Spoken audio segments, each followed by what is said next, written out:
ओम नमः शिवाय। हर हर महादेव। प्रिय भक्तों, आज आप श्रवण करेंगे शिव महापुराण कथा अध्याय 16। पिछली कथा में आपने शिव के प्रमुख धामों, उनके प्रिय वस्तुओं और उनके प्रसन्न करने के विभिन्न तरीकों के बारे में विस्तार से जाना। आपने यह भी समझा कि किस प्रकार ब्रह्मा जी ने देवर्षि नारद को शिव की अनंत महिमा और उनकी उपासना के गूढ़ रहस्यों से अवगत कराया। अब सुनिए उसके आगे की कथा, जिसमें ब्रह्मा जी देवर्षि नारद को भगवान शिव के विभिन्न अवतारों, उनके उद्देश्यों और उनके द्वारा की गई अद्भुत लीलाओं के बारे में विस्तार से बताएंगे। यह अध्याय हमें शिव के विविध स्वरूपों, उनके भक्तों पर की गई कृपा और धर्म की स्थापना हेतु उनके अवतरणों से परिचित कराएगा।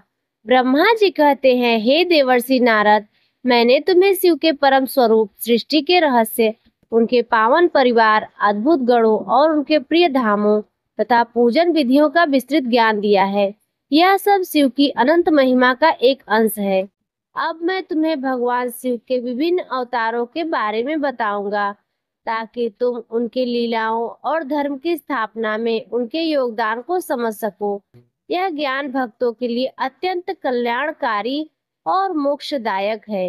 हे वत्स, यदि भगवान शिव अजन्मा और अव्यक्त हैं, फिर भी उन्हें भक्तों के कल्याण, धर्म की स्थापना और दुष्टों के संहार हेतु विभिन्न रूपों में अवतरित होते हैं। उनके अवतार असंख्य हैं, परंतु कुछ ऐसे प्रमुख अवतार हैं जिनकी लीलाएं अत्यंत अद्भुत और प्रेरणादायक है।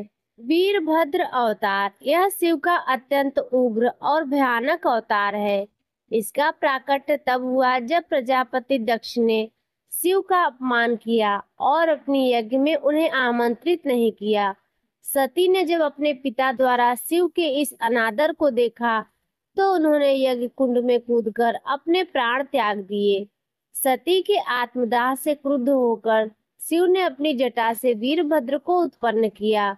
वीरभद्र अत्यंत विशाल, पराक्रमी और भयंकर थे। उन्होंने दक्ष के यज्ञ को विध्वंस कर दिया, यज्ञ में उपस्थित सभी देवताओं और ऋषियों को दंडित किया और स्वयं दक्ष का मस्तक धड़ से अलग कर दिया। इस अवतार का उद्देश्य शिव के प्रति अनादर का परिणाम दिखाना, सती के अपमान का प्रतिशोध लेना और धर्म की मर्यादा स्थापित करना था। बाद में शिव ने दक्ष को पुनः जीवित किया और उनके यज्ञ को पूर्ण कराया, जिससे यह भी सिद्ध हुआ कि शिव संहारक होने के साथ साथ कल्याणकारी भी है। भैरव अवतार, भैरव शिव की एक अन्य उग्र और तामसिक अवतार है। इनकी उत्पत्ति तब हुई जब ब्रह्मा जी को अपने ज्ञान पर अत्यधिक अभिमान हो गया था और उन्होंने स्वयं को परमेश्वर मान लिया था। ब्रह्मा जी अर्थात मैं के इस अहंकार को तोड़ने के लिए शिव ने भैरव उत्पन्न किया। भैरव ने ब्रह्मा जी के 5वें सिर को अपने नाखून से काट दिया। इससे ब्रह्मा जी का अहंकार नष्ट हुआ और उन्हें अपनी गलती का एहसास हुआ।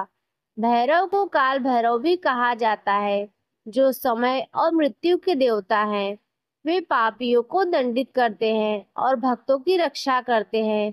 काशी के संरक्षक देवता के रूप में भी भैरव पूजे जाते हैं, जहाँ वे मोक्ष प्रदान करने में सहायक होते हैं। सरभ अवतार, यह शिव का अद्वितीय शक्तिशाली अवतार है, जिसकी कल्पना आधे पक्षी और आधे शेर के रूप में की जाती है।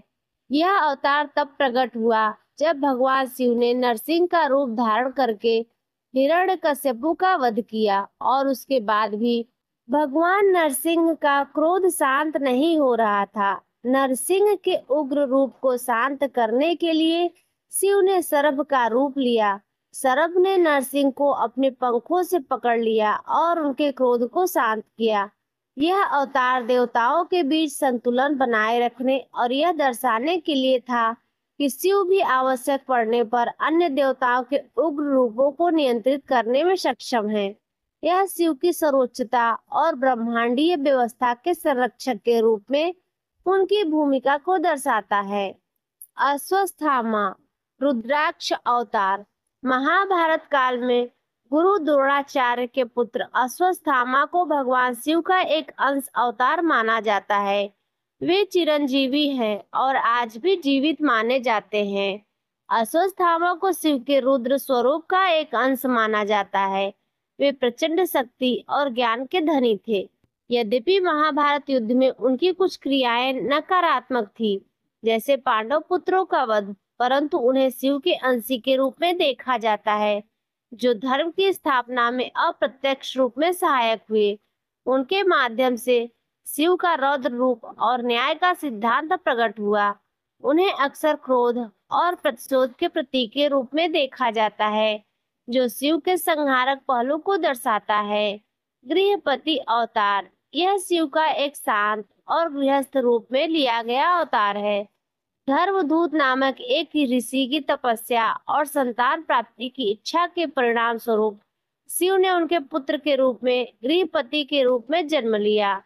इस अवतार का मुख्य उद्देश्य भक्तों की मनोकामनाओं को पूर्ण करना और गृहस्थ जीवन में भी धर्म का पालन करने का महत्व दर्शाना था। गृहपति ने बाल्यकाल से ही अद्भुत ज्ञान और तपस्या का प्रदर्शन किया। उन्होंने अपने माता पिता को मोक्ष का मार्ग दिखाया और यह सिद्ध किया कि शिव भक्तों के हर रूप में प्रकट होकर उनका मार्गदर्शन करते हैं। यह अवतार शिव के सौम्य और करुणामय पहलू को दर्शाता है। दुर्वासा अवतार, महर्षि दुर्वासा को भी भगवान शिव का अंश अवतार माना जाता है। वे अपने तीखे स्वभाव और क्रोध के लिए विख्यात थे, लेकिन वे अत्यंत तपस्वी और ज्ञानी भी थे।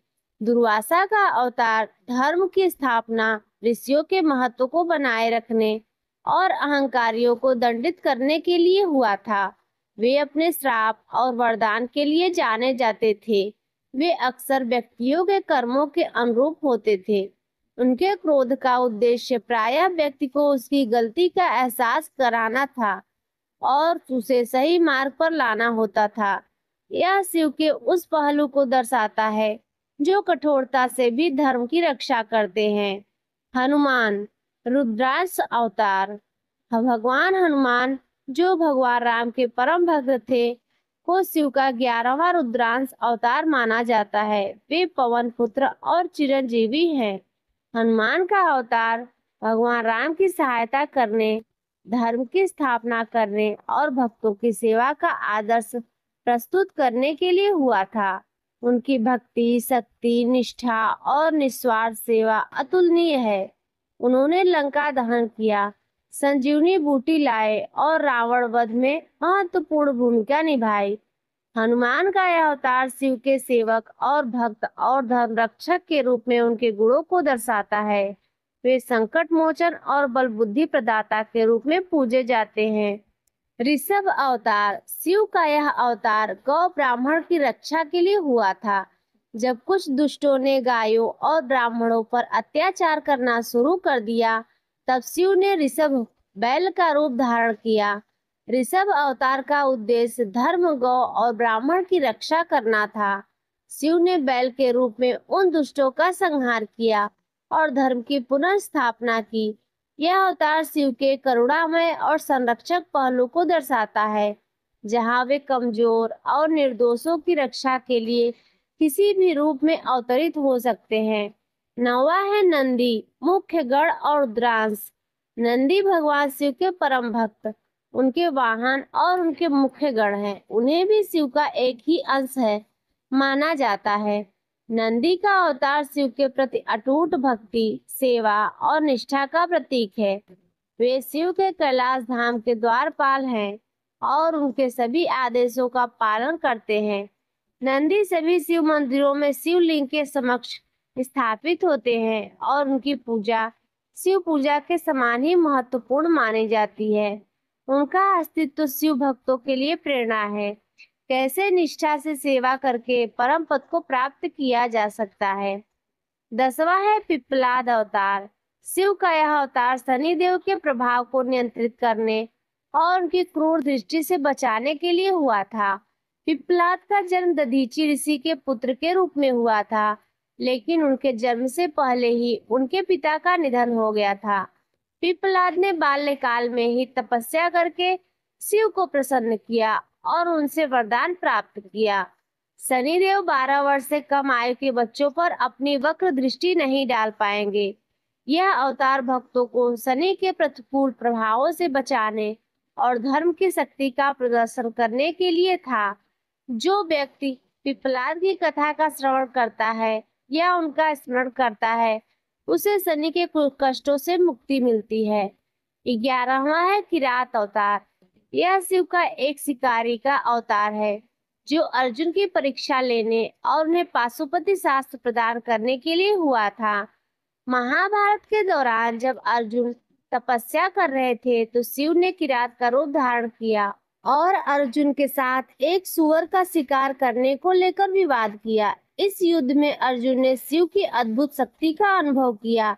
अंततः शिव अपने वास्तविक रूप में प्रकट हुए और अर्जुन की तपस्या तथा पराक्रम से प्रसन्न होकर उन्हें पाशुपति शास्त्र प्रदान किया। यह अवतार शिव के परीक्षक रूप, उनके योद्धा स्वरूप और भक्तों पर उनकी कृपा को दर्शाता है। यतिनाथ अवतार। शिव का यह अवतार भक्तों की परीक्षा लेने और उनकी निष्ठा को परखने के लिए प्रकट होता है। एक बार एक शिकारी परिवार ने, जो शिव के भक्त थे, अनजान में एक शिवलिंग की पूजा कर ली। शिव ने यतिनाथ का रूप धारण कर उस परिवार की परीक्षा ली। शिकारी परिवार ने अज्ञानतावशी सही शिव की भक्ति की थी और उन्हें स्वयं से भी बढ़कर प्राथमिकता दी थी। शिव उनकी निष्ठा से अत्यंत प्रसन्न हुए और उन्हें मोक्ष प्रदान किया। यह अवतार दर्शाता है कि शिव भाव के भूखे हैं और सच्ची भक्ति भी बाहरी आडंबर से कहीं अधिक महत्वपूर्ण है। द्विजेश्वर अवतार। शिव का यह अवतार ब्राह्मणों के महत्व और उनकी रक्षा के लिए हुआ था। जब कुछ दुष्ट राजा ब्राह्मणों पर अत्याचार कर रहे थे, तब शिव ने एक युवा ब्राह्मण द्विजेश्वर का रूप धारण किया। द्विजेश्वर अपने ज्ञान और पराक्रम से उस दुष्ट राजाओं को पराजित किया और ब्राह्मणों की रक्षा की। यह अवतार धर्म की स्थापना और ज्ञान का महत्व और अन्याय के विरुद्ध खड़े होने का संदेश देता है। यह शिव के उस रूप को दर्शाता है जो सामाजिक व्यवस्था और धर्म के रक्षकों का समर्थन करते हैं। हे नारद, भगवान शिव के ये सभी अवतार विभिन्न उद्देश्यों के लिए हुए हैं, परंतु उनका मूल लक्ष्य एक ही है, धर्म की स्थापना। जब भी धर्म का क्षय होता है और अधर्म का बोलबाला होता है, शिव अपने विभिन्न रूपों में प्रकट होकर धर्म की पुनर्स्थापना करते हैं। शिव अपने भक्तों पर असीम कृपा करते हैं। उनके अवतार भक्तों की रक्षा करने, उनकी मनोकामनाएं पूर्ण करने और उन्हें मोक्ष का मार्ग दिखाने के लिए होते हैं। समाज में फैले अन्याय, दुष्ट शक्तियों का नाश करने के लिए शिव रौद्र रूप धारण करते हैं। इन अवतारों के माध्यम से शिव अपनी अनंत शक्तियों, गुणों और ब्रह्मांडीय भूमिकाओं का प्रदर्शन करते हैं, जिससे जीवों को उनके परम स्वरूप का ज्ञान प्राप्त होता है। शिव के अवतार केवल संहारक नहीं होते, वे ब्रह्मांड में संतुलन बनाए रखने में भी सहायक होते हैं, जैसा कि नरसिंह और सरभ अवतार में देखा गया है। हे वत्स नारद, मैंने तुम्हें शिव के प्रमुख अवतारों और उनकी अद्भुत लीलाओं के बारे में विस्तार से बताया है। यह ज्ञान तुम्हें शिव की सर्वव्यापकता, उनकी शक्ति और उनकी करुणामय स्वरूप को समझने में सहायक होगा। शिव अजन्मा होते हुए भी भक्तों के प्रेम और धर्म की आवश्यकता के अनुसार विभिन्न रूपों में प्रकट होते हैं। उनकी ये कथाएं न केवल मनोरंजन करती हैं, बल्कि गहन आध्यात्मिक सत्य और नैतिक मूल्यों को भी सिखाती हैं। जो कोई भी इस पवित्र कथा का श्रवण करता है या इसका पाठ करता है, उसे शिव के विभिन्न स्वरूपों, उनके लीलाओं का ज्ञान प्राप्त होता है। शिव की कृपा से उसे जीवन के कष्टों से मुक्ति मिलती है, धर्म के मार्ग पर चलने की प्रेरणा मिलती है और अंततः वह मोक्ष को प्राप्त होता है। शिव की महिमा अनंत और उनके अवतारों का वर्णन भी असंभव है। मैंने तो केवल तुम्हें कुछ प्रमुख अवतारों का ही वर्णन किया है। तो प्रिय भक्तों, यह शिव महापुराण कथा का 16वां अध्याय यहीं पर संपन्न होता है। मिलेंगे अगली अध्याय में। तब तक के लिए हमारी वीडियो का इंतजार कीजिएगा। और आज की अगर कथा आपको पसंद आई हो तो वीडियो को लाइक कर दीजिए, चैनल पर पहली बार आए हो तो सब्सक्राइब कर दीजिए और कमेंट में ओम नमः शिवाय अवश्य लिखिए।